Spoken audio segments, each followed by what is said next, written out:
ये कहानी सूरत में रहने वाली सरिता नाम की एक औरत की है। सरिता का पति बैटरी रिक्शा चलाने का काम करता था। एक दिन सरिता का पति सवारी को छोड़कर वापस घर आ रहा था, लेकिन बहुत ज्यादा धुंध के कारण उसे सामने वाला पेड़ दिखाई नहीं दिया और उसका बैटरी रिक्शा पेड़ से टकरा गया, जिस कारण राजेश को काफी चोटें आ गई थी। इसलिए काफी समय से राजेश घर में बिस्तर पर पड़ा रहता था। राजेश ही घर में इकलौता कमाने वाला था। जब वही बिस्तर पर पड़ गया तो पूरे घर की आर्थिक हालत खराब हो गई। घर में पैसों की बहुत तंगी हो रही थी, इसलिए सरिता बहुत परेशान थी। वो उदास होकर बाजार से घर लौटी तो उसकी सास ने उससे कहा, क्या बात है बहू, बाजार से लौटने में तूने बहुत देर कर दी। अब तू कब खाना बनाएगी और कब राजेश को खिलाएगी? तुझे पता है ना, उसे दवाइयाँ खानी होती है। दोनों बच्चे भी कब से खाना मांग रहे हैं। मम्मी जी क्या करूं? वही बाजार में किसी दर्जी की दुकान में काम ढूंढ रही थी, लेकिन कहीं काम मिला ही नहीं। तभी सरिता की बेटी कहती है, मम्मी स्कूल में टीचर ने कहा है कल से स्वेटर पहनकर आना, लेकिन मेरे पास तो स्वेटर है ही नहीं। आप मेरे साथ दोबारा बाजार चलो, मुझे स्वेटर खरीदना है, वरना कल मैडम मुझे डांटेंगी। अच्छा थोड़ी देर रुक, पहले मैं पापा को खाना देकर दवाई खिला देती हूँ, उसके बाद मैं तेरे साथ बाजार चलूंगी। और राजू बेटा, तुम्हें भी कुछ चाहिए था ना? हाँ मम्मी, मेरा स्कूल बैग फट गया है, मेरे लिए नया स्कूल बैग लेती आना। सरिता चुप हो जाती है। तभी बगल वाले खाट पर लेटा उसका पति कहता है, सरिता, स्वेटर और स्कूल बैग तो बहुत महंगा आएगा, तुम इतने पैसे कहाँ से लेकर आओगी? रुको, मैं अपने दोस्त प्रमोद को फोन करता हूँ, वो तुम्हें कुछ पैसे उधार दे देगा। बाद में जब मैं ठीक हो जाऊंगा तो चुका दूंगा। अरे आप चिंता क्यों कर रहे हैं, मेरे पास पैसे हैं। आप दवाई खाकर सो जाइए, मैं तब तक पिंकी को लेकर बाजार से आती हूँ। सरिता इधर आ बहू, ये ले 500 रुपए लेती जा, ये पैसे तेरे काम आएंगे। नहीं मम्मी जी, ये पैसे आपका नया चश्मा बनवाने के लिए हैं। आपका चश्मा कब से टूटा हुआ है, अच्छा हुआ आपने याद दिला दिया। मैं आज ही आपके चश्मे का ऑर्डर देकर आ जाऊंगी। अरे मैं अभी चश्मे का क्या करूंगी, मेरा चश्मा बाद में बन जाएगा। वैसे भी मुझे कहीं आना जाना थोड़ी होता है। लेकिन मम्मी जी। रख ले बहू, पहले बच्चों की चीजें ज्यादा जरूरी है। सरिता ने अपनी सास से पैसे तो ले लिए, लेकिन उसका मन नहीं मान रहा था, इसलिए वो अपनी सहेली अनुपमा से कुछ मदद मांगने के लिए गई। अनुपमा, मुझे 2000 रुपए उधार चाहिए थे, तू दे सकती है क्या? मैं सिलाई का काम ढूंढ रही हूँ, मुझे जैसे ही मिल जाएगा मैं तुझे सारे पैसे लौटा दूंगी। तू दिन में आती तो मैं तुझे जरूर दे देती, लेकिन अभी ये घर पर है, इनको पता चलेगा तो बहुत गुस्सा करेंगे। तुम मुझसे कल सुबह ले लियो। मुझे मना करते हुए बहुत अफसोस हो रहा है, पर मैं क्या करूँ? अच्छा बैठ, मैं तेरे लिए चाय बना कर लाती हूँ। नहीं नहीं, मैं जा रही हूँ, रात हो रही है, बाजार से सामान भी खरीदना है। सरिता की सहेली मुसीबत में उसका साथ नहीं देती है। सरिता निराश होकर बाजार की तरफ चल पड़ती है। तभी उसकी नजर कपड़े की एक बहुत बड़ी दुकान पर जाती है, जहाँ की मालकिन फोन पर अपने दर्जी पर बहुत गुस्सा कर रही थी। अरे रामदास, तुम कहाँ चले गए? तुम्हें कहा था ना कि आज शाम तक दुल्हन का लहंगा तैयार फिटिंग करना है। वो लोग थोड़ी देर में आते ही होंगे, बहुत गलत समय में तुमने छुट्टी कर ली है। ऐसा कहकर मालकिन फोन काट देती है और खुद से ही कहती है, ये रामदास का बच्चा मुझे कस्टमर से डांट खिलवा कर रहेगा। तभी सरिता दुकान के अंदर चली जाती है और दुकान की मालकिन से कहती है, नमस्ते मालकिन, मेरा नाम सरिता है। मैंने देखा आप बहुत परेशान हो, क्या मैं आपकी कोई मदद कर सकती हूँ? मुझे दर्जी का काम बहुत अच्छे से आता है, अगर आप कहें तो मैं इस लहंगे की फिटिंग कर सकती हूँ। तुम्हें पता भी है ये कितना महंगा लहंगा है, अगर इसकी फिटिंग में जरा सी भी गलती हुई तो कस्टमर हम पर भड़क उठेंगे, और मैं तो तुम्हें जानती भी नहीं हूँ, कैसे यकीन कर लूँ कि तुम्हें कपड़े सिलने आते हैं? मालकिन एक बार मौका तो दीजिए, मैं आपको और आपके कस्टमर को शिकायत का कोई मौका नहीं दूंगी। मैं लहंगे की बहुत अच्छी फिटिंग करूंगी। मैं तुम्हें सीधा लहंगे पर तो काम करने नहीं दूंगी, वहाँ पर एक सूट रखा है, तुम पहले वो फिटिंग करके दिखाओ। थोड़ी ही देर में सरिता सिलाई मशीन पर सूट की फिटिंग कर देती है। सूट की फिटिंग देखकर दुकान की मालकिन बहुत खुश होती है। अरे वाह, तुमने तो सच में बहुत अच्छी फिटिंग की है। ठीक है, अब तुम लहंगे पर काम कर सकती हो। मालकिन अभी तो बहुत रात हो चुकी है, मैं ये काम कल कर दूं, और मेरी बच्ची भी दुकान के बाहर खड़ी है। वैसे तो कस्टमर आज भी आने वाले थे, लेकिन मैं उन्हें फोन करके कह दूंगी कि वो कल ले जाए। ठीक है, तुम कल आ जाना, और अब से तुम ही मेरी दुकान पर दर्जी का काम करोगी। अब इस रामदास के बच्चे को मैं अपने पास रखूंगी ही नहीं। सरिता अपनी बच्ची को लेकर घर चली जाती है। सरिता बहुत खुश थी क्योंकि उसे 17,000 की सैलरी में नौकरी मिल जाती है। घर जाकर सरिता ने सबको ये बात बताई। सभी बहुत खुश हुए। अगले दिन सरिता जल्दी उस दुकान पर चली गई और उसने वो लहंगा बहुत अच्छे से फिटिंग कर दिया। थोड़ी देर बाद जब कस्टमर आई तो उसने अपना लहंगा पहनकर देखा। अरे वाह मैडम, आपने तो मेरा लहंगा बहुत सुंदर बना दिया। Thank you so much. लेकिन आप तो कह रही थी आपका दर्जी अवेलेबल नहीं है, फिर ये किसने किया? ये मैंने नई दर्जी रखी है, बहुत अच्छा काम करती है। हाँ वो तो दिख रहा है। अब से मैं अपने सारे कपड़े आपकी दुकान से ही फिटिंग करवाऊंगी। कस्टमर की बात सुनकर दुकान की मालकिन बहुत खुश हो जाती है। अब सरिता रोजाना दुकान पर खूब मेहनत से अपना काम किया करती थी। कुछ दिन बाद दुकान का पुराना दर्जी रामदास लौट आता है। नमस्ते मैडम, मैं वापस लौट आया हूँ। गांव में बंटवारा हो रहा था तो जाना बहुत जरूरी था। जल्दीबाजी में जाना पड़ा, इसलिए आपको बता भी नहीं पाया। कल रात की ट्रेन से वापस आया हूँ और आज सुबह आपके पास आ गया। मुझे पता है आपको बहुत परेशानी हो रही होगी। मेरे जैसा दर्जी आपको कहीं मिला ही नहीं होगा।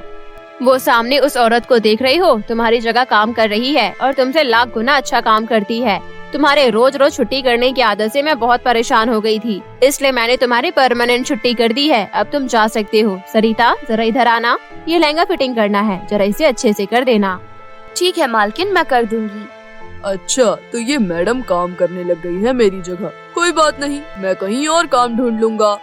ऐसा कहते हुए रामदास चुपके से वो लहंगा कैंची से काट देता है और फिर कहता है, अरे मालकिन, आपकी इस नई दर्जी ने तो लहंगा गलत काट दिया। लहंगा कटा देखकर मालकिन का पारा हाई हो जाता है। अरे मैडम, आपकी नई दर्जी तो सिलाई में अनाड़ी निकली। सरिता, ये तुमने क्या किया? तुम जानती भी हो इस लहंगे के बदले मुझे कितनी बड़ी रकम कस्टमर को देनी पड़ेगी। इस लहंगे को तुम अपने साथ घर लेकर जाओ और मुझे इसके बदले 1 लाख रुपए चाहिए, नहीं तो सेम टू सेम ऐसा ही लहंगा चाहिए। समझी तुम? निकल जाओ यहाँ से। सरिता कुछ ना कह पाई क्योंकि उसे भी नहीं समझ आया कि आखिर वहाँ क्या हुआ। लहंगा उठाकर रोते हुए वो दुकान से बाहर आ गई। चलते चलते वो थक कर एक पेड़ के नीचे बैठ गई। तभी वहाँ पर एक बहुत खूबसूरत परी प्रकट हुई। सरिता परी को अपने सामने देखकर हैरान हो गई। कौन है आप और आपने ये कैसी वेशभूषा धारण कर रखी है? मेरा नाम सिंड्रेला है सरिता, और मैंने कोई वेशभूषा धारण नहीं कर रखी है, बल्कि मैं सच में एक परी हूँ। तुम्हारे हाथ में ये लहंगा कैसा है? दिखने में तो बहुत खूबसूरत लग रहा है। फिर सरिता परी को सारी बात बताती है। सारी बात जानकर परी मुस्कुराते हुए कहती है, लाओ ये लहंगा तुम मुझे दे दो। सरिता सिंड्रेला परी को वो लहंगा दे देती है। सिंड्रेला परी अपने जादू से वो लहंगा गायब करके वहाँ पर हूबहू वैसा ही ठीक लहंगा प्रकट कर देती है, जिसे देखकर सरिता बहुत खुश होती है। अरे वाह, ये लहंगा तो बिल्कुल उसी लहंगे की तरह है। तभी परी वहाँ पर एक लाल कलर के सैंडल भी प्रकट करती है। परी जी, आपने ये सैंडल यहाँ पर क्यों प्रकट की? मुझे इसकी जरूरत नहीं, मुझे तो केवल ये लहंगा चाहिए था। ये लहंगा तो तुम दुकान वाले मालकिन को वापस कर दोगी ना, इसलिए मैं तुम्हें ये जादुई लाल सैंडल भी दे रही हूँ। ये तुम अपने पास रखना। ये कोई साधारण सैंडल नहीं है, बल्कि एक जादुई सैंडल है। इस सैंडल से तुम जो कुछ भी मांगोगी तुम्हें मिल जाएगा और तुम्हारी आर्थिक स्थिति भी ठीक हो जाएगी। आपका बहुत बहुत शुक्रिया परी, आपका ये एहसान मैं जिंदगी में कभी नहीं भूलूंगी। परी का धन्यवाद करके सरिता जादुई सैंडल और लाल लहंगा लेकर वापस दुकान पर जाती है और मालकिन को वो लहंगा वापस कर देती है। सरिता की दुकान पर पहुंचने से पहले ही दुकान की मालकिन ने सीसीटीवी कैमरा चेक किया था, जिसमें उसे रामदास की सारी सच्चाई पता चल गई थी। वो बहुत शर्मिंदा थी। उसने सरिता से माफी भी मांगी, लेकिन सरिता ने दोबारा काम करने से मना कर दिया और जादुई लाल सैंडल लेकर वापस घर आ गई। और घर आकर उसने अपने परिवार वालों को सारी बात बताई। बहू, अगर ऐसा है तो तुम इस जादुई सैंडल से कुछ मांग कर देखो। हे जादुई सैंडल, मेरे पति को बिल्कुल ठीक कर दो। सरिता के ऐसा कहते ही जादुई सैंडल में से एक रोशनी निकलती है और वो उसके पति में समा जाती है, जिससे उसका पति बिल्कुल ठीक हो जाता है। सरिता देखो, मैं अपने पैरों पर खड़ा हो गया हूँ, मतलब मैं बिल्कुल ठीक हो चुका हूँ। सभी लोग हाथ जोड़कर जादुई सैंडल का शुक्रिया अदा करते हैं। बस अब मुझे इस जादुई सैंडल से और कुछ नहीं चाहिए। मेरे पति ठीक हो गए, अब मेरा घर पहले जैसा हो जाएगा। ऐसा कहकर सरिता जादुई सैंडल को बक्से में बंद करके रख देती है। अब सरिता का पति वापस बैटरी रिक्शा चलाने लगा था और सरिता घर में बैठकर लोगों के कपड़े सिलने का काम करने लगी थी। धीरे धीरे उनके घर के आर्थिक हालत बिल्कुल ठीक हो गए और वो लोग मेहनत करके खुशी खुशी अपना जीवन व्यतीत करने लगे। ये कहानी यशोदा नाम की एक औरत की है। यशोदा गर्भवती थी और उसका पति किसी कारणवश उसे छोड़कर चला गया था। यशोदा बहुत दुख में अपना जीवन व्यतीत कर रही थी। वो अक्सर अपने होने वाले बच्चे के बारे में सोचती रहती थी कि वो उनका लालन पालन कैसे करेगी। एक दिन यशोदा अपने मन में सोचती है, मुझे अपना पेट पालना इतना मुश्किल हो रहा है। जब मेरा बच्चा होगा तो मैं उसका ख्याल कैसे रखूंगी? मुझे तो कुछ समझ नहीं आ रहा। 9 महीने बाद यशोदा को प्रसव पीड़ा शुरू होती है। आस पड़ोस के लोग उसे हॉस्पिटल में भर्ती करवा देते हैं। काफी देर बाद जब यशोदा को होश आता है तो वो देखती है कि उसने 2 जुड़वा बेटियों को जन्म दिया है जो दिखने में अलग अलग है। जुड़वा बेटियों को देखकर यशोदा और टेंशन में आ जाती है। हे भगवान, तू मेरी कैसी परीक्षा ले रहा है? मैं 2 बच्चों को अकेले कैसे संभाल पाऊंगी, वो भी दोनों लड़कियां। यशोदा ये सब सोच ही रही थी कि तभी उसे 2 नर्स आपस में बात करती हुई दिखती है। वार्ड नंबर 11 के पेशेंट के साथ बहुत गलत हुआ। बहुत साल बाद उनको बच्चा होने वाला था और बच्चा होते ही मर गया। हाँ, मैंने सुना है वो औरत अभी होश में नहीं आई है और उसका पति एक बच्चा ढूंढ रहा है। अगर उसकी पत्नी के होश में आने से पहले उसको बच्चा नहीं मिला तो बेचारी उसकी पत्नी का न जाने क्या हाल होगा। तुम सही कह रही हो, चलो चलते हैं। वो दोनों नर्स वहाँ से जाने लगती है। तभी बिना समय गवाए यशोदा उन्हें रोककर कहती है, सुनिए, इधर आइए। मैंने सुना कि कोई बच्चा ढूंढ रहा है। मेरी 2 बच्चियां हुई है, लेकिन मैं बहुत गरीब हूँ। मेरा पति मुझे छोड़कर चला गया है। मैं अकेले दोनों बच्चियों को नहीं पाल पाऊंगी, इसलिए आप मेरी एक बच्ची ले जाकर उन्हें दे दीजिए। रुको, मैं इस बारे में डॉक्टर से बात करके आती हूँ। नर्स डॉक्टर से बात करती है। डॉक्टर यशोदा की एक बेटी को उठाकर ले जाते हैं। यशोदा अपने मन में कहती है, मैं ये समझ लूंगी कि मेरी एक ही बेटी हुई है। अगले दिन यशोदा हॉस्पिटल से डिस्चार्ज हो जाती है और घर आ जाती है। अपनी बच्ची को लेकर वो टूटी फूटी झोपड़ी में जाती है और कहती है, मेरी बच्ची, इस टूटी फूटी झोपड़ी में तुम्हारा स्वागत है। मेरे लिए यही मेरा आशियाना है। तुम्हें अब जब तक तुम्हारी शादी नहीं हो जाती यहीं रहना होगा। उस दिन से यशोदा अपनी बेटी को पालने के लिए छोटे मोटे काम करने लगती है और दूसरी तरफ उसकी दूसरी बेटी बहुत ऐशो आराम से पलने लगती है। कुछ सालों बाद जब यशोदा की बेटी थोड़ी बड़ी हो जाती है तो वो उसका एक सरकारी स्कूल में दाखिला करवा देती है। एक दिन यशोदा की बेटी पिंकी स्कूल से उदास होकर घर आती है। पिंकी को उदास देखकर यशोदा उससे कहती है, क्या हुआ मेरी बच्ची, तुम इतनी उदास क्यों हो? माँ, मेरी कोई बहन क्यों नहीं है? आज मेरी क्लास वाली सीमा से लड़ाई हो गई थी तो उसने अपनी बड़ी बहन को बुला लिया। अगर मेरी बहन होती तो वो भी मेरे साथ स्कूल में पढ़ रही होती तो आज लड़ाई में वो भी मेरा साथ देती। पिंकी के मुंह से ये सारी बातें सुनकर यशोदा को एहसास होता है कि वो अपनी दोनों बेटियों की देखरेख कर सकती थी। उसे हिम्मत नहीं हारनी चाहिए थी। उसे बहुत अफसोस हो रहा था, लेकिन अब अफसोस करने का कोई फायदा नहीं था। गरीबी के कारण यशोदा चिड़चिड़ी होती चली गई। वो केवल पैसों के पीछे भागने लगी। उसे हर जगह बस पैसा ही पैसा दिखाई देता था। इसी तरह 2-3 साल और बीत गए और यशोदा ने एक बहुत ही अमीर घर में काम पकड़ लिया, जहाँ के मालिक का नाम सूरज मेहरा था। सूरज मेहरा एक बहुत ही बड़ा आदमी था। उसकी पत्नी की कुछ वर्ष पहले ही मृत्यु हो गई थी। तब से वो अपनी बेटी के साथ अकेले ही रहता था। यशोदा उसके घर में काम करने जाती और वहाँ रखी महंगी महंगी चीजों को देखकर उसके मन में बहुत लालच आ जाता था।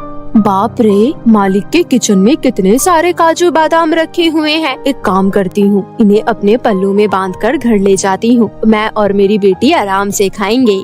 ऐसा सोचकर यशोदा अपने पल्लू में ढेर सारा काजू और बादाम भर लेती है और छुपाकर घर ले आती है और अपनी बेटी से कहती है, पिंकी देख, मैं तेरे लिए क्या लेकर आई हूँ।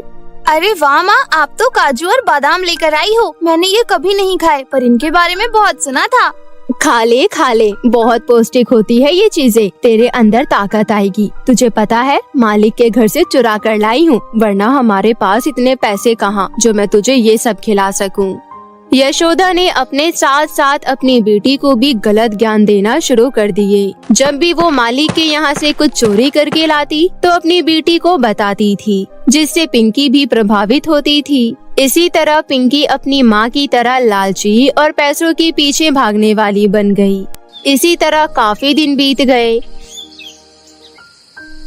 रोज यशोदा अपने मालिक के यहाँ से कुछ न कुछ चुरा कर ले आती थी और सूरज मेहरा को कुछ पता नहीं चलता था, क्योंकि वो अपने घर गृहस्थी पर उतना ध्यान नहीं दे पाता था। हद तो तब हो गई जब यशोदा ने सूरज मेहरा की बेटी काव्या की चांदी की पायल चुरा ली। हाय हाय, कितने प्यारे पायल है, बहुत महंगे लग रहे हैं, मेरी बेटी के पैरों में बहुत अच्छे लगेंगे। वो पायल लेकर यशोदा घर चली जाती है। अगले दिन जब वो काम पर आती है तो उसका मालिक उससे पूछता है, यशोदा, काव्या की चांदी की पायल खो गई है, तुमने कहीं देखा है क्या, या फिर सफाई करते हुए तुम्हें मिली हो? नहीं साहब, आप ये कैसी बातें कर रहे हो, मुझे तो बेबी जी की पायल नहीं मिली। अच्छा, कोई बात नहीं, तुम तो घबरा ही जाती हो, मैं तो बस तुमसे पूछ रहा था। सूरज मेहरा को कहीं न कहीं यशोदा पसंद थी, इसलिए वो उसकी छोटी मोटी गलतियों को अनदेखा कर देता था। धीरे धीरे इस बात का आभास यशोदा को भी होने लगा। उसने अपने मन में सोचा, साहब तो लगता है मेरे प्यार में पड़ गए हैं। कोई बात नहीं, ये तो मेरे पास गोल्डन चांस है साहब से पैसा ऐंठने का। चल यशोदा, अपना काम शुरू कर दे। यशोदा अपने मालिक के पास जाती है और उनसे कहती है, मालिक, इस महीने थोड़ा एडवांस चाहिए था। बेटी सरकारी स्कूल में जाती है ना, इसलिए सोचा है उसका ट्यूशन लगवा दूं। अरे इसमें सोचने वाली क्या बात है, लगवा दो ट्यूशन। मैं तो कहता हूँ उसे अच्छे स्कूल में पढ़ा दो। फीस वगैरह की चिंता तुम मत करो, वो सब मैं देख लूँगा। और रही बात एडवांस की, तो ये लो पूरे 20,000 रुपए। इतने सारे पैसे पाकर यशोदा बहुत खुश हुई। अब उसके मन में और ज्यादा लालच आने लगा, इसलिए उसने सूरज मेहरा से शादी कर ली और अपनी बेटी को लेकर सूरज मेहरा के घर पर रहने लगी। यशोदा, तुम्हारी मालकिन के जाने के बाद मैंने सोचा था कि मैं कभी शादी नहीं करूंगा, लेकिन मैंने तुम्हें देखा, तुम्हारी परेशानियों को देखा, तो मुझे लगा कि तुम्हें किसी की जरूरत है। और मेरा घर भी बिना किसी औरत के खाली मकान लगता था। मुझे तुम्हारी जरूरत थी और तुम्हें मेरी, इसलिए मैंने तुमसे शादी की। बाकी तुम मेरी बेटी को माँ की ममता दे देना, बदले में मैं तुम्हारी बेटी को बाप का प्यार दे दूंगा। इससे ज्यादा अब मैं तुम्हें क्या ही कहूँ। अब आप चिंता मत कीजिए साहब। क्या कहा तुमने? अरे पागल, अब तुम मुझे सूरज जी बोल सकती हो। अब मैं तुम्हारा पति हो गया हूँ। हाँ सूरज जी, आप चिंता मत कीजिए। आप अपना ध्यान काम पर लगाइए, बाकी काव्य बेटी का तो मैं अच्छे से ख्याल रख लूंगी। सूरज ने यशोदा की बेटी पिंकी का दाखिला बहुत महंगे स्कूल में करवा दिया। वो तो पिंकी को बाप का प्यार पूरी तरह से दे रहा था, लेकिन यशोदा काव्या को माँ का प्यार बिल्कुल भी नहीं दे रही थी। और साथ ही यशोदा की बेटी पिंकी भी काव्या को बहन नहीं मानती थी, क्योंकि वो दोनों तो वहाँ पर सिर्फ पैसों के लिए गई थी। यशोदा और पिंकी काव्या को एक आंख नहीं देखना चाहती थी। माँ, हमने जो सोचा था वो सब हो गया, लेकिन बस ये काव्या की बच्ची मेरी आँखों में खटकती है। तू सही कह रही है बेटी, अगर ये नहीं होती तो ये सारी जायदाद मेरी और तेरी ही थी, लेकिन इसके कारण अब हिस्सा लगेगा। वही तो, पापा कोई भी अच्छी चीज लाते हैं तो पहले उसको देते हैं, बाद में मुझे देते हैं। मुझे तो उस पर बहुत गुस्सा आता है, मन करता है जहर देकर मार दूं। तो फिर देर किस चीज की, मार दो। पिंकी को उसकी माँ की तरफ से बढ़ावा मिलता है और वो एक खून करने के लिए तैयार हो जाती है। वो अपने दिमाग में कुछ षड्यंत्र रचती है और अगले ही पल काव्या के लिए ग्लास में दूध लेकर जाती है, जिसमें उसने जहर मिला रखा था। काव्या, मैं जानती हूँ अभी तुम्हें थोड़ा समय लगेगा हमारे साथ घुलने मिलने में, लेकिन मुझे तुम बहुत अच्छी लगती हो। देखो, मैं तुम्हारे लिए दूध लेकर आई हूँ, पी लो। तुम रख दो, मैं पी लूंगी। नहीं, तुम्हें अभी मेरे सामने पीना होगा, क्योंकि फिर तुम्हें मेरे साथ नीचे खेलने जाना है।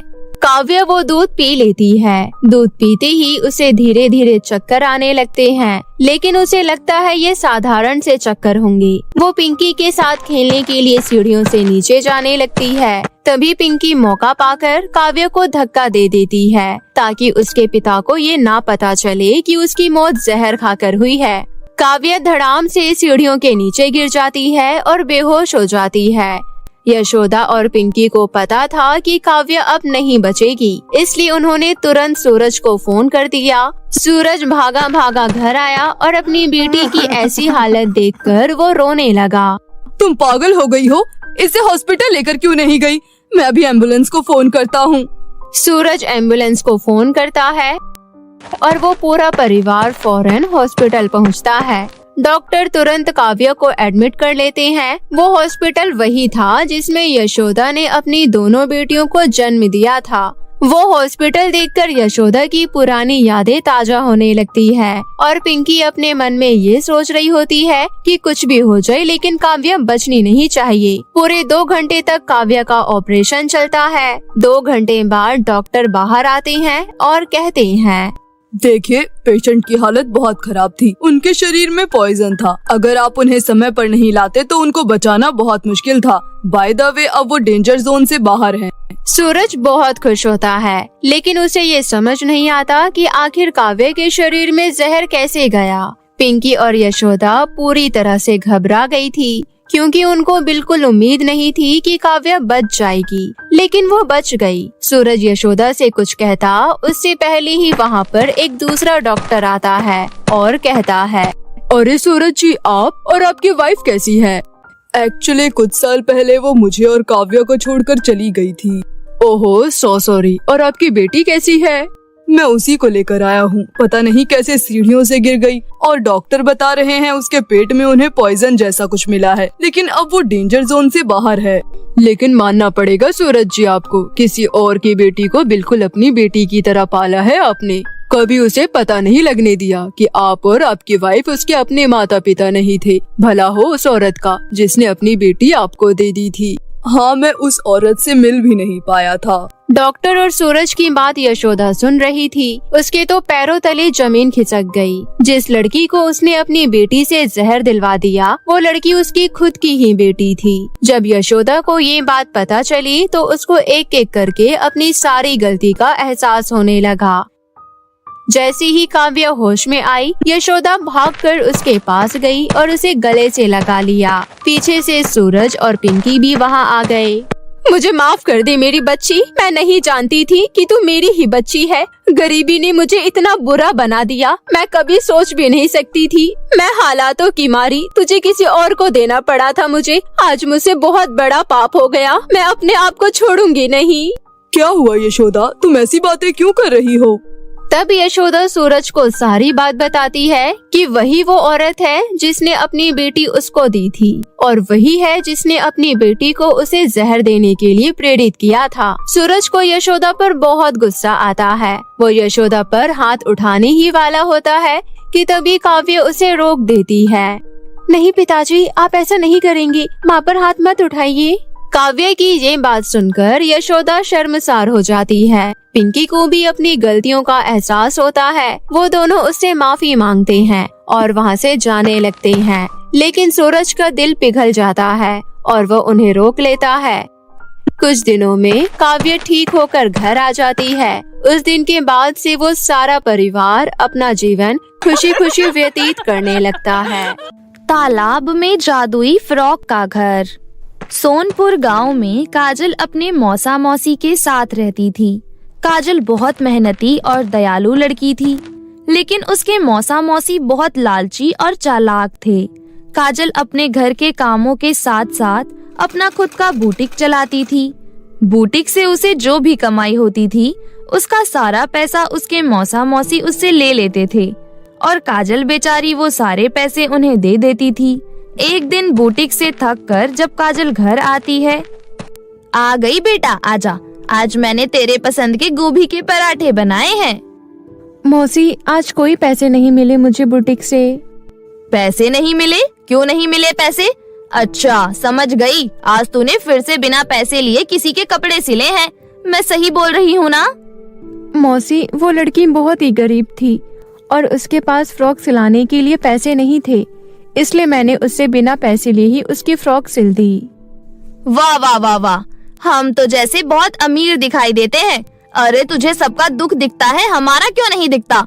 क्यों तू ऐसे एहसान करती फिरती है? अब तुझे कैसे समझाऊं? महंगाई इतनी बढ़ी जा रही है, दाल चावल दूध दही पता है कितने महंगे हो गए हैं। आज भी राजू की दुकान से उधार लेकर तेरे लिए गोभी के पराठे बनाए हैं कि तू शाम को आकर पैसे दे ही देगी। उसको अब मैं कहाँ से पैसे दूं? मौसी, मैं आपको कल पैसे लाकर जरूर दे दूंगी। आज मुझे भूख नहीं है, मैं बहुत थक गई हूँ और मैं अब सोने जा रही हूँ। ठीक है, जा सोने। अब किसी का भी फ्री में काम मत करियो, ऐसे फ्री में कौन काम करता है? फिर बड़बड़ाते हुए उसकी मौसी वहाँ से चली जाती है। जाने कब इस लड़की को अकल आएगी। हमें कमाकर खिलाने की जगह या तो यहीं बैठकर खाने की सोच रही है, लेकिन मैं ऐसा हरगिज नहीं होने दूंगी। मौसी को काजल से कोई मतलब नहीं था, मतलब था तो सिर्फ उसके पैसों से। काजल घर का सारा काम करके अपनी बुटीक में चली जाती है। तभी वहाँ एक बहुत ही बदसूरत चुड़ैल आती है और काजल से कहती है, ए लड़की, क्या तुम मेरे लिए एक फ्रॉक बना दोगी? आज मेरी शादी है और मैं चाहती हूँ कि मेरी शादी में मैं सबसे सुंदर दिखूं। हाँ, क्यों नहीं, मुझे अपना नाप दे दीजिए, मैं अभी आपकी फ्रॉक सिलकर दे देती हूँ। काजल चुड़ैल का नाप लेकर उसके लिए फ्रॉक सिल देती है। फ्रॉक पहनकर चुड़ैल बहुत खुश हो जाती है। तुम बहुत ही अच्छी लड़की हो, तुमने मेरे लिए कितनी प्यारी फ्रॉक सिली है। अभी तक मैं जिसके पास गई थी उन सभी ने मेरा ये बदसूरत चेहरा देखकर इनकार कर दिया था फ्रॉक सिलने से। आज मैं बहुत खुश हूँ, तुमने मेरी बहुत मदद की है। लो तुम्हारा इनाम। चुड़ैल काजल को 20 सोने के सिक्के देती है और सिक्के देकर वहाँ से चली जाती है। काजल बुटीक बंद करके घर आ ही रही थी कि तभी उसे रास्ते में एक छोटी लड़की रोते हुए मिलती है। दीदी, दीदी मेरी मदद करो, मेरी माँ बहुत बीमार है। अगर आपने मेरी मदद नहीं की तो वो मर जाएंगी दीदी। बताओ, कहाँ है आपकी माँ, मुझे बताओ। वो रही मेरी माँ दीदी। अरे, इनकी तबीयत तो बहुत खराब है, हमें तुरंत इन्हें डॉक्टर के पास ले जाना होगा। और फिर काजल उस औरत को हॉस्पिटल में एडमिट करवाती है। पेशेंट की हालत बहुत खराब है, हमें तुरंत ही उनका ऑपरेशन करना होगा। जल्दी से काउंटर पर 10,000 रुपए जमा करवा दो। काजल को कुछ समझ नहीं आता कि आखिर अब वो क्या करे। तभी उसको ध्यान आता है कि उसके पास सोने के सिक्के हैं। वो तुरंत सारे सोने के सिक्के काउंटर पर जमा करवा देती है। आप किसी भी तरह उनकी जान बचा लीजिए प्लीज, क्योंकि मैं उस बच्चे को अनाथ होते नहीं देख सकती। आप पेशेंट की कौन लगती हैं जो आप उनकी इतनी मदद कर रही हैं? इंसानियत का रिश्ता है मेरा उनके साथ। आज से 15 साल पहले अगर किसी ने मेरी भी मदद करी होती तो आज मेरी माँ जिंदा होती।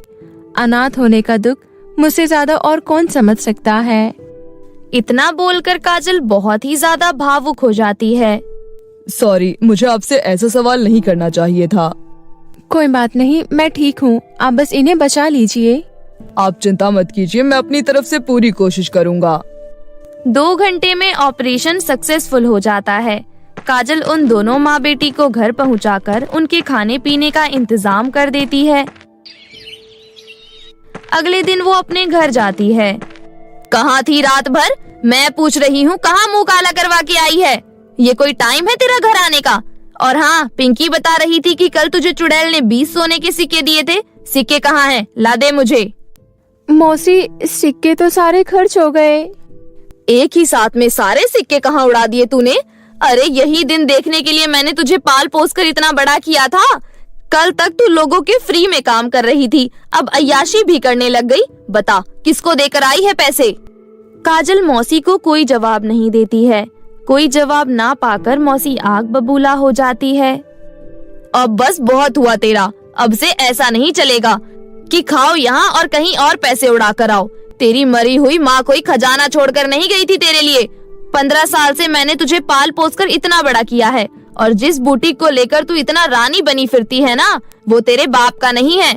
चल अब निकल यहाँ से, मेरे घर में तेरे लिए कोई जगह नहीं है, निकल जा मेरे घर से। मुझे मत निकालो मौसी, मैं कहाँ जाऊंगी, मैं कहाँ रहूंगी, प्लीज मौसी। भाड़ में जा तू, मुझे तुझसे कोई मतलब नहीं है। इतना बोलकर मौसी काजल को घर से बाहर निकाल देती है। काजल रोते हुए तालाब के किनारे बैठ जाती है। तभी उस चुड़ैल की नजर काजल पर पड़ती है। काजल, तुम रो क्यों रही हो? अब क्या बताऊं चुड़ैल जी, मेरी मौसी ने मुझे घर से निकाल दिया। अब मैं कहाँ जाऊं? मेरे पास तो कोई घर भी नहीं है। तुम चिंता मत करो काजल, तुमने मेरी बहुत मदद की है। मैं तुम्हारी मदद जरूर करूंगी। तुम्हें पता है, इस तालाब में एक जादुई फ्रॉक का घर है जो तालाब के अंदर है। तुम रुको, मैं तुम्हें वो जादुई फ्रॉक का घर लाकर देती हूँ। इतना बोलकर चुड़ैल पानी के अंदर जाती है और एक फ्रॉक का घर काजल को लाकर देती है। काजल, जैसे ही तुम इस फ्रॉक के घर को जमीन पर रखोगी, ये बड़ा हो जाएगा। अब तुम इस फ्रॉक को लेकर अपने गाँव जाओ। अब से ये फ्रॉक का घर तुम्हारा। काजल चुड़ैल को धन्यवाद कहकर गांव में आकर एक खाली जगह पर फ्रॉक रख देती है। फ्रॉक रखते ही वो बहुत विशाल हो जाता है। जादुई होने के कारण उस फ्रॉक के घर में किसी भी चीज की कोई कमी नहीं थी। उसमें सोने के भी बहुत सारे सिक्के रखे हुए थे। काजल दयालु तो थी ही, अब उसके पास किसी भी चीज की कोई कमी नहीं थी। अब वो और भी ज्यादा लोगों की मदद करने लग जाती है। धीरे धीरे जब ये बात उसकी मौसी को पता चलती है, आखिर इस लड़की के पास इतना सब कुछ आया कहाँ से जो ये लोगों की इतनी मदद कर रही है। जिसको सुनो वो काजल के गुणगान गाते जा रहा है। अगर ऐसा ही होते रहा ना तो ये काजल इन भूखे नंगे गांव वालों पर सब लुटा देगी। नहीं, मैं ऐसा नहीं होने दे सकती। ये सोचकर काजल की मौसी काजल के घर जाती है। मुझे माफ कर दे बेटा। अरे मैंने तो तुझे गुस्से में ही बोल दिया था। तू तो सचमुच नाराज होकर चली गई। आखिर मैं तेरी मौसी ही हूँ, माफ कर दे बेटा। कोई बात नहीं मौसी, मैं आपसे बिल्कुल नाराज नहीं हूँ। आप चाहे तो यहाँ मेरे साथ रह सकती हैं। ये सुनकर उसकी मौसी बहुत ही ज्यादा खुश हो जाती है।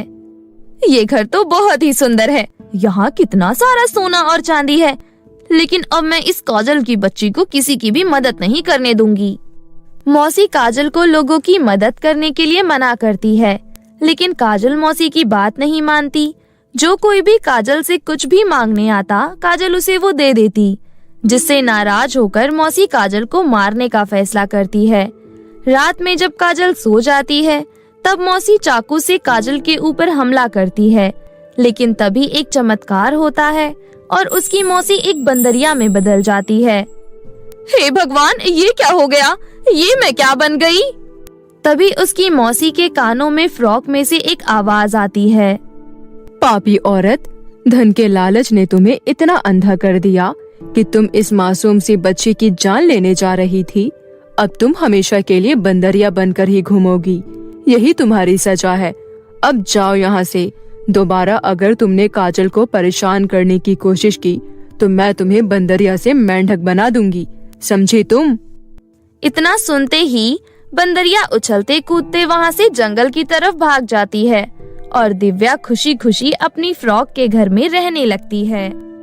पाताल परी की जादुई छड़ी। विकास और प्रेरणा एक बड़े से घर में अपने मम्मी पापा और दादी के साथ रहते थे। विकास और प्रेरणा के पापा एक बहुत बड़े बिजनेसमैन थे। उनका परिवार खुशहाली से रह रहा था। मम्मी पापा और दादी सब दोनों ही बच्चों को बहुत ज्यादा प्यार करते थे। एक रात पूरा परिवार किसी रिश्तेदार के घर से शादी से वापस लौट रहे होते हैं। तभी अचानक रास्ते में उनकी कार का एक्सीडेंट हो जाता है। उस भयानक एक्सीडेंट में आगे की सीट पर बैठे दोनों बच्चों के मम्मी पापा की मौत हो जाती है। पिछले सीट पर बैठने की वजह से दादी विकास और प्रेरणा को ज्यादा चोट नहीं आती है। अपने मम्मी पापा की मौत के बाद विकास, प्रेरणा और दादी सुलोचना बहुत ही उदास रहने लगे थे। 2 दिन बाद विकास और प्रेरणा के चाचा राजेश और चाची रिंकी उनके घर आती हैं। दोनों बहुत ही दुष्ट और लालची किस्म के इंसान थे। अम्मा, अचानक ये क्या हो गया? इतनी जल्दी भैया भाभी हम सबको छोड़कर भगवान को प्यारे हो गए। सुलोचना रोते हुए बोलती है, भगवान को ले जाना ही था तो मुझे ले जाता। इन दोनों मासूम बच्चों के सिर से माँ बाप का साया छीनने की क्या जरूरत थी। राजेश और रिंकी मगरमच्छ के आंसू बहाते हुए बोलते हैं। अम्मा ऐसा मत बोलो, अभी आपका छोटा बेटा और बहू जिंदा है। हाँ अम्मा, हमें तो भगवान ने औलाद नहीं दी है, इसलिए अब से हम इन दोनों बच्चों को ही अपनी औलाद जैसे पालेंगे और आपकी भी पूरी सेवा करेंगे। साथ ही हम दोनों मिलकर भैया का कारोबार और घर दोनों संभाल लेंगे। आप जरा भी चिंता मत करना। हाँ अम्मा जी, आखिर मुसीबत में अपने ही तो अपने के काम आते हैं। इतना कहकर राजेश और रिंकी उस दिन से उसी घर में रहने लगते हैं। सुलोचना उन दोनों के स्वभाव को समझती थी, इसलिए उन दोनों के साथ नहीं रहती थी। लेकिन अब उसके पास कोई चारा नहीं था, क्योंकि उनके 2 बेटे थे। एक बेटा बहू की तो मौत हो गई और अब दूसरे का ही सहारा था। दोनों पति पत्नी आते ही हवेली के सबसे अच्छे कमरे में अपना डेरा जमा लेते हैं। दोनों पति पत्नी घर के नौकरों को बोलकर जो मन होता था वो बनवा कर खाते थे। रिंकी राजेश से कहती है, सुनिए जी, अब मुझसे प्यार मोहब्बत और ये हमदर्दी वाला ड्रामा और नहीं होगा। जल्द से जल्द बुढ़िया को मस्का लगाकर सारी प्रॉपर्टी हथिया लो तुम, उसके बाद पीछा छूटेगा इन जंजाल से। अरे जरा धीरे बोलो, दीवारों के भी कान होते हैं, कुछ समय और अपनी एक्टिंग चलने दो। दोनों पति पत्नी सारी प्रॉपर्टी हथियाने के लिए नई नई योजना बनाने लगते हैं। राजेश रिंकी से कहता है, आज मैं अम्मा से कंपनी के पेपर पर साइन करवाने के बहाने सारी प्रॉपर्टी अपने और तुम्हारे नाम करवा लूंगा। हाँ हाँ, जल्दी जाओ और उस बुढ़िया से साइन करवाओ।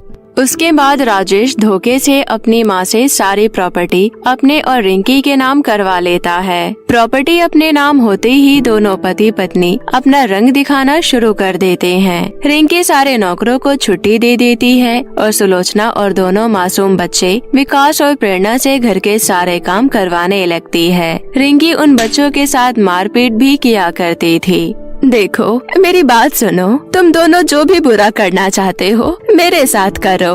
अरे ओ बुढ़िया, अब तू मुझे बताएगी कि मुझे क्या करना है या क्या नहीं। मैंने बहुत बड़ी गलती कर दी, तुम दोनों आस्तीन के सांप पर भरोसा करके। इसकी सजा इन दोनों नन्हे मासूमों को मत दो। बुढ़िया, इन सपोलों की बड़ी हिमायती बनती है तू, कभी इतनी हिमायती हमारे साथ भी दिखाई होती। अरे नहीं नहीं, अम्मा का तो एक ही बेटा था इन सपोलों का बाप, इनकी नजर में तो हमारी अहमियत कभी थी ही नहीं। हाँ, इसलिए तो अब तीनों अपने कर्मों की सजा भुगतेंगे। चल बुढ़िया, जल्दी जल्दी हाथ चला, वरना तुम तीनों को आज खाने को भी नहीं दूंगी, समझी। ऐसे ही हर रोज उन तीनों पर ऐसे ही अत्याचार करते रहे दोनों पति पत्नी। बच्चे अपने मम्मी पापा को और सुलोचना अपने बेटे बहू को याद करके छुप छुप कर रोते थे। ऐसे ही कई महीने बीत गए। सुलोचना के हाथ पैर पर बड़े बड़े लाल लाल दाने निकल जाते हैं। रिंकी जैसे ही देखती है गुस्से से बोलती है, अरे बुढ़िया, ये क्या करवा कर बैठी है। पता नहीं बहू, मैं आज सुबह जैसे ही उठी तब मैंने ये देखा। चल, आज से तो स्टोर रूम में रहेगी। क्यों बहू, मुझे डॉक्टर के पास ले जाओ और इसका इलाज करवाओ। अच्छा बुढ़िया, बड़ी चालाक है तू क्या सोच रही है, तेरे पर हम अपने पैसे खर्च करेंगे। तुम्हारे पैसे नहीं है वो, मेरे बड़े बेटे के पैसे हैं। तुमने तो झूठ बोलकर मेरी सारी प्रॉपर्टी हथिया ली है। अच्छा बुढ़िया, बहुत जवान चलने लग गई है तेरी, पता नहीं एक तो क्या करवा कर बैठी है पूरे शरीर में, कहीं मुझे और राजेश जी को भी ना हो जाए, इसलिए तू आज से स्टोर रूम में रहेगी। इतना कहकर रिंकी और राजेश सुलोचना को स्टोर रूम में बंद कर देते हैं और बच्चों से सारा काम करवाने लगते हैं। अत्याचार से थक हार कर दोनों बच्चे रात को छुपकर स्टोर रूम में जाते हैं और दादी को बाहर निकाल लेते हैं। चलो दादी अम्मा, अब हम इनके पास नहीं रहेंगे। लेकिन कहाँ जाएंगे मेरे बच्चे, हमारे पास कोई दूसरा चारा नहीं है।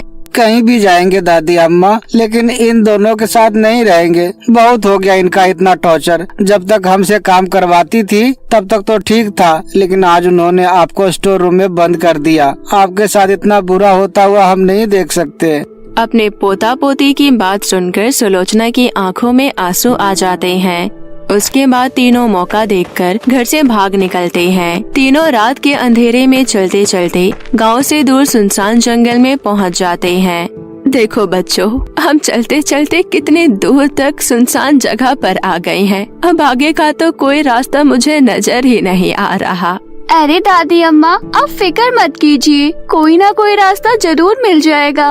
बेटा, मैं तो बहुत थक गई हूँ और मुझे बहुत प्यास भी लग रही है। दादी अम्मा, आप इस पेड़ के नीचे बैठ जाइए, हम अभी आपके लिए पानी लेकर आते हैं। फिर सुलोचना वहीं पेड़ के नीचे बैठ जाती है और दोनों बच्चे पानी की तलाश में जंगल में इधर उधर भटकने लगते हैं। तभी प्रेरणा की नजर एक तालाब पर पड़ती है।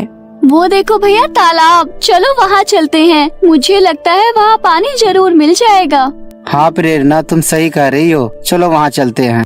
उसके बाद दोनों भाई बहन उस तालाब के पास जाते हैं। तालाब के बाहर दोनों भाई बहन को एक चमकीली मछली पाने के लिए तड़पती हुई दिखती है। विकास उस मछली को उठाकर तालाब में डाल देता है। तभी वहाँ एक चमत्कार होता है। तालाब में से एक चमकती हुई चीज बाहर आती है।